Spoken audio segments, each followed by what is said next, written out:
What's up guys, and welcome back to another video of Paula's Journey. And in today's video I have a special guest who is my boyfriend. His name is Christian. He decided to be in this video with me today to give you guys the genetic testing results, although we barely know how to pronounce them, so we will be having them on the screen as well as the definition as what that is and how it could affect our child potentially.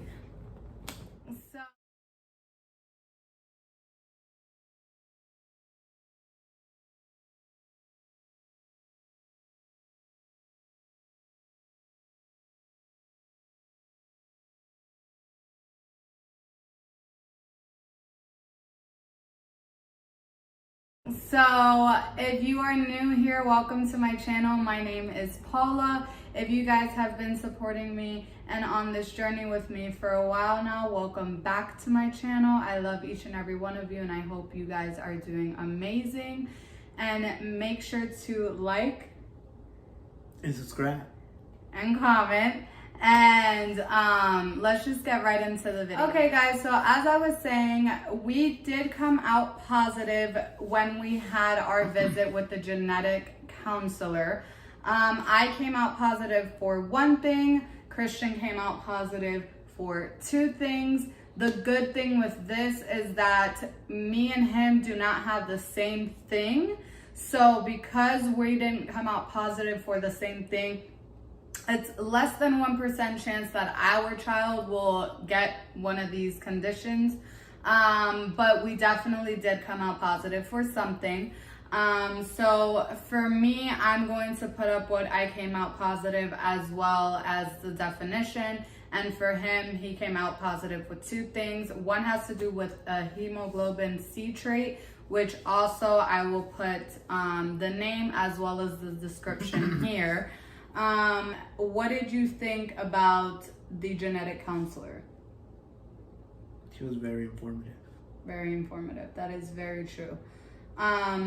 Do you recommend for people who are trying to conceive, and who are trying to become parents, do you recommend them to do genetic testing? Do you think that's something very important and very, well, not only important for them, but important for their future child that they're going to have?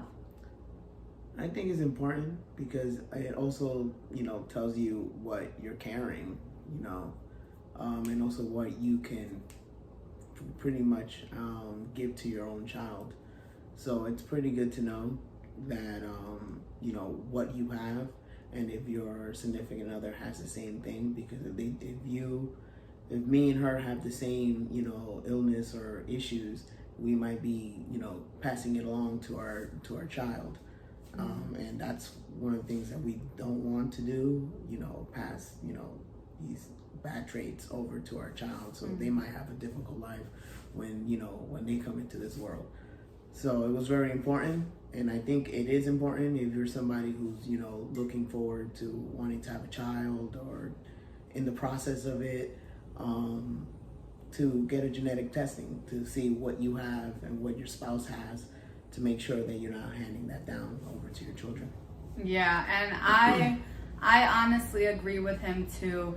At first, when it was brought to our attention to do the genetic testing, I was kind of hesitant because I was like, oh, that's a lot, and what if we come out with something crazy, and it was just scary. But then when we did it, I was like, this was very informative and very eye-opening, because for example, and as the genetic counselor told us, she had said, for example, if Chris were to have something and you were to have the same thing, the chances of your child getting it increases. But because he has something and I have something completely different, it's less than 1% chance, which puts me at ease, because I would never want to give my child something when it could have been prevented, or I could have found a different alternative to have a child.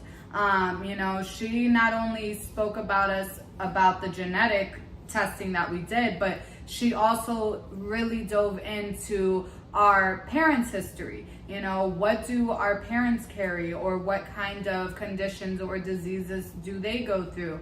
You know, on my family side, more so on my father's side, we deal with a lot of feminine situations like ovarian cysts, you know, fibroids, in my case, endometriosis, polycystic ovarian syndrome, you know, and then she had told me that if I am to have a daughter, that is possible for my child to get that.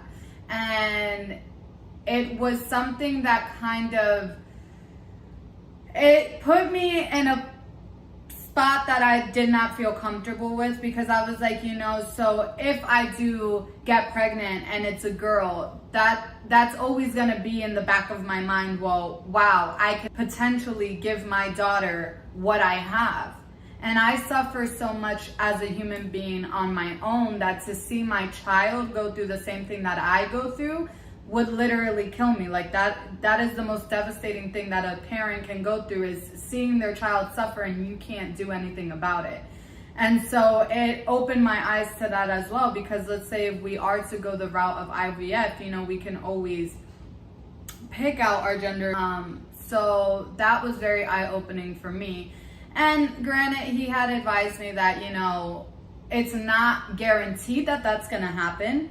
But again, even though it's not guaranteed, it does not mean that it can't happen. And I honestly, as a mother and as a human who goes through these things, I would feel horrible. I would feel horrible to give my daughter that. And so if that's something that I can prevent, I would love to do that. Not saying that, granted, I don't want a daughter, because I would love to be blessed with a beautiful baby girl, but I also know that I would love my child to have the best life possible and to be able to live their best life, you know. And in my opinion, that's just how I feel. How do you feel about that? I know you want a baby girl, so I already know your feelings are probably like... Yeah, I prefer to have a girl, but I mean, if it's a boy, I'm gonna still love him just the same. But like I told her before, it's not a guarantee that you will be passing those traits down, because I mean, in her situation, she has it, but her other sisters don't.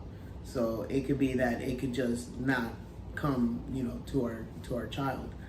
But I am open-minded, so it is what it is. But you know, hopefully we're thinking positive and making sure that everything goes well. Everything goes well. You know, when I started this journey, I thought this journey was going to be easy, and I thought this journey was going to be a piece of cake, and it's not. And for everyone who is going on this journey and who is constantly struggling or constantly getting a negative positive pregnancy test, or is not ovulating and doesn't know why, or is just going through all of these things, I feel for you, I hear you, and I'm so sorry, because it's not an easy thing to go through. But that's pretty much what happened at our genetic testing appointment. And then we have another appointment on August 3rd, no, lies I tell, on August 12th with our fertility specialist. And she will then go over all the other results from the test that we did. And then I have my own appointment, like I said last week, on August 3rd with my endometriosis specialist, because as I told you, the endo is back on my left side. It was 3 centimeters when the fertility specialist saw it. So I'm gonna speak with her and kind of see where we go from there. But is there anything else that you'd like to add or say or anything? No. No? Okay. I'm happy to be here. No. Hopefully we can get him in more videos. If you have questions about Christian, or there's things that you would like to know about him, of course, leave it in the comment section. I will try to reel him in again to another video. Again, in my opinion, if you guys are going through this route, or if you guys are trying to have a baby and you want to do genetic testing, I recommend it. But again, always consult with your doctor. That's always first. And, you know, do what's best for you and for your family, because every family is different. So I will see you guys for next week's video. I love each and every one of you. Again, subscribe, like, and comment on my videos. I do appreciate it, and I try to respond to all of my comments and stuff. So Yes. I will see you guys for next week's video, and I hope you have a wonderful weekend. Bye, guys.